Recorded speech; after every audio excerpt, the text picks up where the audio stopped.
In today's video, I'm going to teach you how to open geolocation in Civil 3D.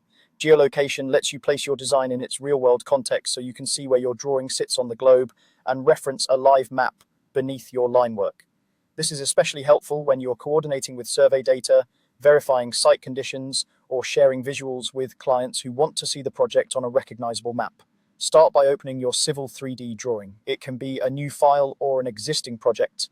Make sure you have a reliable internet connection since the map tiles come from an online service. It's also a good idea to save your drawing first because your geolocation settings are stored with the file. Next, go to the Insert tab on the ribbon. In the Set Location panel, click Geolocation. Depending on your interface and version, the panel might be compact, but you're looking for the geolocation command that launches the map connection and location tools. This tells Civil 3D that you want to reference a real-world map in your current drawing.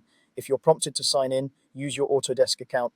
The sign-in enables access to the online map service and ties usage to your license. If you're already signed in from a previous session, you may not see this prompt. Once connected, Civil 3D can retrieve base maps as you navigate and zoom.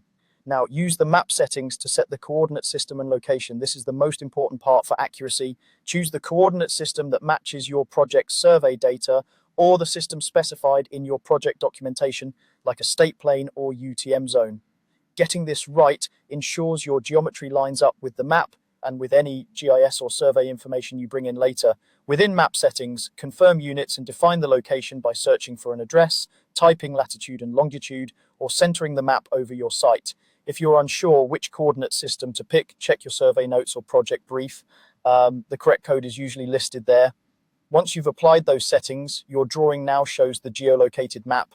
You'll see aerial imagery or a road map appear beneath your drawing area, aligned to the coordinate system you just set. The map may take a moment to load, and image clarity improves as tiles finish downloading. Remember, this background is for reference and context. It's not a substitute for survey-grade data. Use it to visualize surroundings, check general alignment, and communicate location clearly. That's it. You've opened geolocation in Civil 3D, connected your drawing to a real-world coordinate system, and displayed the map for contextual design and review.